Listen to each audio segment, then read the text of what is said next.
And welcome back. The second part of our conversation this morning will be about nationalism and patriotism and the role of the church.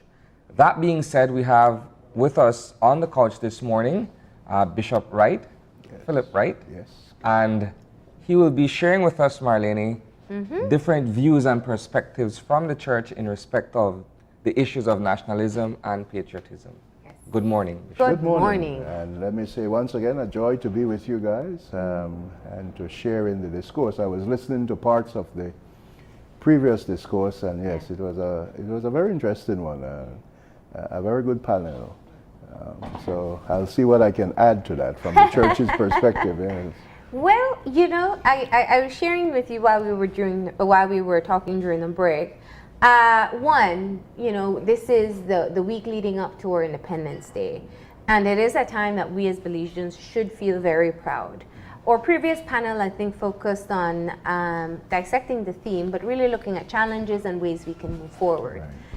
In a time where people become perhaps a bit hopeless in the structures and current systems in place, they always, and they very rarely, lose hope within their church. Right. And so the church plays an instrumental role in reminding people about being nationalistic or encouraging them to build more civic pride. And over the years, we've seen that the churches haven't necessarily shied away from that role. Perhaps not always in the public setting, but we know individually in front of your congregations that that's when you take the opportunity to send that message. Right. Right? Well, I think one of the things to bear in mind is even after we discuss, let's say, economic challenges and opportunities, cultural challenges and opportunities across the spectrum, I think where the church comes in, the church continues to believe that there is always a spiritual aspect to things. Yeah. And that all these institutions, all these programs, initiatives, and so on, have a common denominator, and that is human beings. They're all a part of it. And I think the church has long accepted that once you're dealing with human beings, there's a spiritual component, there's an unseen component that drives our actions and our decisions, how we perceive things. And I believe what the church has tried to do down through the centuries is to give a perspective on these things, bearing in mind that we are spiritual beings as well as physical beings. And that perspective comes from a belief in a God who demands things like justice and love and hails peacemakers and those who will stand up for what is right. And the scriptures is replete with individuals who paid the ultimate price to stand up for what they believe, including Jesus himself. I mean, he came and he challenged society, he challenged the structures of his day, he challenged the politics of his day, and it cost him his life. But that is the witness upon which the church stands. So yes, you're right. With all that we see, with all that we discussed earlier, where the church comes in, it says yes, but with all of that, we are dealing with human beings created in the image of their creator, and as such they have a spiritual component that also needs to be addressed. Yes. Whether you're a politician, bishop, Whatever we role all you fall play. under that category. Now, go ahead. There is a perception, a school of thought, in a sense, that says the church has seemingly been quiet in a number of areas where it ought to be more vocal, Right. in terms of either taking a position or lending its support. When you look at the development of this country and you look at the direction that we as a people are taking, for better or worse, one would want to think that the church would be as integral in lending its voice to certain movements the way, let's say, the business community, let's say the unions and the social partners and that type of a thing. Not to make this a political conversation, Right. but we're just trying to see where the church can be more forward in terms of sharing its position on issues of social development, issues of poverty, crime and violence, and all of these other areas. Well, as you know, there have been times it has, and it has not always jumped in front of the spotlight.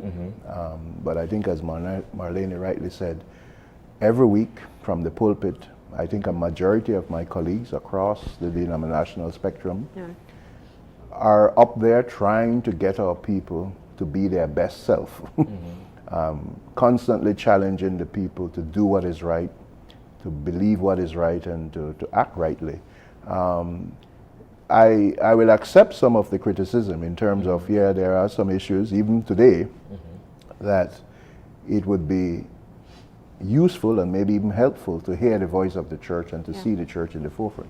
But I think in some defense of the church too, the church has always felt as well that its members, the actual person in the pew who gets out into the workplace on Monday through Friday, whatever, would take with them the values that we, and so would do the right thing in the office, would do the right thing at the board meeting, would do the right thing. And so in a sense, that's where the church hopes a lot of its influence could be had. But in terms of the official structure, for instance, what I represent, yes, there are times when a voice from that sort of official position is needed in the discourse of many of the issues that are affecting us as a nation. So it's a kind of both and. We could do more, but I think we're also hoping that what we are now doing can have an even greater impact because our people will get out there and do what they, at least what we encourage them to do. Now, for you, Bishop Wright, what is the message to the Belizean people that you choose to impart at this, our 36th anniversary of our independence? Well, it's interesting because when I was asked to come on and talk about patriotism and nationalism, you know, you sometimes initially assume, well, the two are kind of the same and they overlap. But so I went to a little bit of reading. You see, you forced me to do some research on my weekend. Some weekend homework. Yeah, some weekend. And I found an interesting take. Even my wife and I were talking. Said, well, that is not, you know, you can't believe everybody you read. But there's this person I came across, and I just wrote it down as Sidney J. Harris, you know. And he says, the patriot is proud of his country for what it does. The nationalist is proud of his country no matter what it does. And I think the point there is a call for us to be more patriotic than nationalistic, I will admit. Nationalism tends to breed a kind of unhealthy validation of your nation to think that you're better than everybody else and so on and so forth.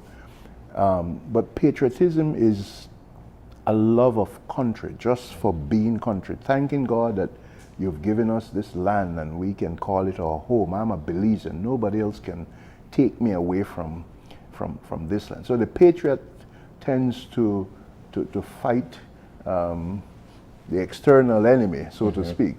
The nationalists will have culture wars and that sort of thing. The point I'm getting at, to the answer to your question, I think the church needs to play perhaps a greater role in developing patriots, no? People who will love this country, for giving God thanks for the fact that He has given us this beautiful land.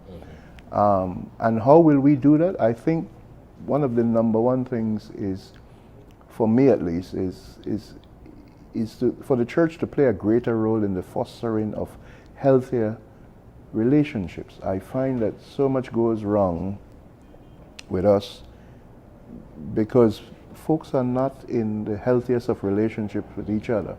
And that is whether you're talking in the area of politics, you're talking in the area of all the other social categories. So that would be one of the things. And of course with that you will start with the family. Yeah. It's how do we foster relationships, healthy relationships within families as well. Now when you talk about being able to impart to the members of your church these specific messages, you know, and I know especially the Anglican Diocese and most of the Christian religious communities have contact with many of the movers and shakers in this country. And I find it a bit fascinating, this is personal, that we have a country with so many people who are very passionate about their religious beliefs. But yet, if we were to put those moral codes from these religious communities into the wider society, there is a great disconnect. So many people are in church on Sunday or Saturday or whatever day of the week, every day in some cases. But our society doesn't reflect such a deeply religious society. And so my question to you is, when you have your members in front of you, how do you inspire them to take the prayer that they have in their heart from the church and put it into action outside of the actual building? That may be the $1 million question. I know. Marlene. Yeah. But I'm sure it must be frustrating on your part as well. It is almost on a daily basis that you will see persons act contrary to perhaps the very thing you talked about on Sunday morning. Mm-hmm. Sometimes it's not even until Monday. It's by Sunday afternoon they're acting contrary. These days I use a lot of little anecdotal things. Mm-hmm. Yesterday, one of the congregations I addressed, for instance, I said, I came across this phrase or this question that people even have on their bumper stickers and so. Mm-hmm. What would Jesus do, no? Mm-hmm. And so I said to them, as you go about your daily life, perhaps before you make some of those decisions you make, maybe you should stop and ask yourself, what would Jesus do? And if the answer to the question is, well, I'm not sure or I don't think so, then perhaps you shouldn't go in that direction. Mm-hmm. Now that may sound simple, but mm-hmm. in a sense it boils down to something like that. I used to look at that question and say, but that's a silly question to ask. But then when I think about the process of making decisions, even the mundane little things, the little decisions, it's a somewhat useful question to ask. And I told the story of driving, I think, one day behind a car, and it did have this bumper sticker saying, what would Jesus do? And we pulled up by one of our 3 red lights, stoplights. And so I was looking at the thing and I said, I never thought of that much, but here I have about a minute to think about this. Mm-hmm. And lo and behold, before the light turned green, the fella drove off. And I said to myself, well, that's not what Jesus would do. That's not what Jesus would do. But so perhaps in answer to the question, you put before people and you say, okay, all right, I want you to leave church on Sunday, and throughout the rest of this week, ask yourself, what would Jesus do? Of course, I couldn't resist the little temptation to tease them about, well, would Jesus be in carnival, and so some of them said, yes, of course, things like that. But it's a tough one, because one, we cannot be with people throughout the week, every single soul. You hope that your message resonated somewhat so that people would at least reflect. And maybe if over time, people made the adjustments in their lives, bit by bit started to make decisions more consistent with the gospel and so on. You hope that over time you will get the sort of transformation and conversion that is necessary, but it's a tough one. I have several of the leaders in society who claim to be Anglicans as well, and they show up in church, they worship. But like most of us, if not all of us, make decisions in my mind that is contrary to what I thought was the understood standards, and so on. Now, Isani was speaking about the public perception of the churches in the country. And I think that obviously within the church, the churches themselves, there is a hierarchy. There's a council of churches with the leaders that come together, and there is a representation in the Senate as well. So it's not just about being able to feed people's spirituality. Right. The churches have an established role in the country, in the governing of the country. Exactly. You expressed that perhaps you are not utilizing it sufficiently. Can I ask, when we take a reflection or we take a look at the country today, how do you see an increased role of the church helping? Well, I think we can certainly become more visible in terms of when we are speaking, we contact the media and we say, you know, the church has something to say. Yeah.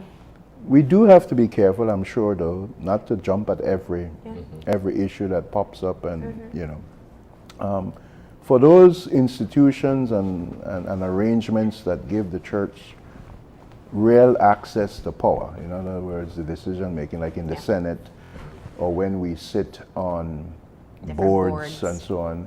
I think in terms of, given that that structure is already available to us, it's not so much that we can improve or add on that, but I think for those representatives of the church, wherever they sit, it may be in some instances that they need to be a little more forceful and to articulate, well, this is the position of the church, and as I sit on this board, I will not be a party to any decision of injustice or that is unfair or unethical. I think that is the best we can do, in a sense, that Christian or that representative of the church, and even if he or she stands alone at the end of the day,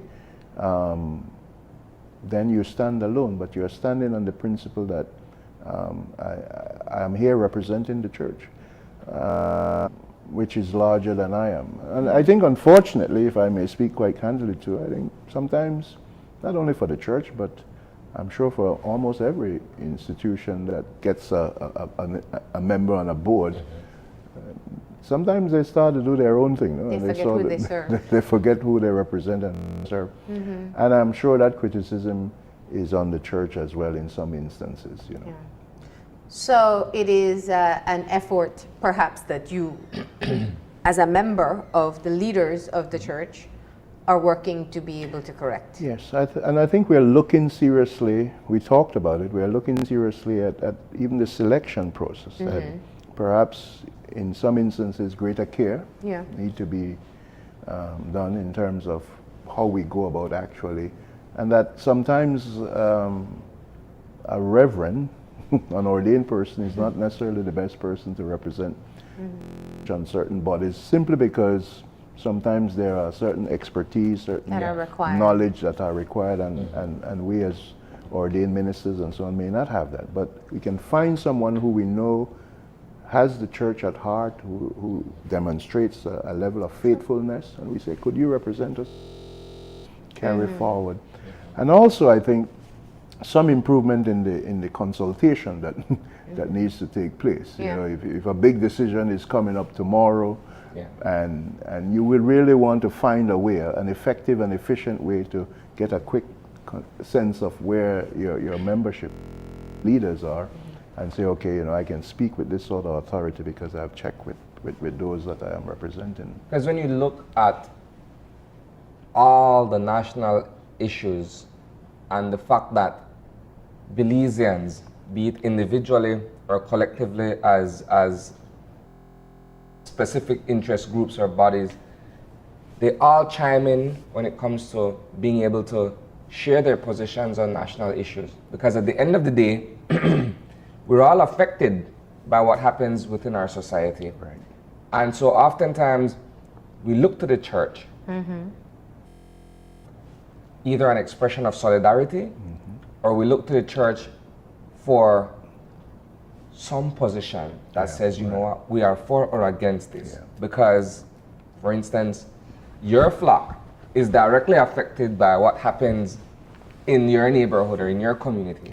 So, by right, they would want to have their voice represented through the church that they go to or belong to. Precisely. No, I think you're right on target there. And I think the extent to which the church is able to do that successfully will hold well for the church in the long run. Because at the end of the day, too, talk about what would Jesus do. I mean, a church that is faithful to its Lord has to be a church that is out there engaging the people in the reality of their lives, because that's the Jesus we see emerging from the. He refused to sort of be caught up in the whole institutional, and he broke away from that and became a threat to it.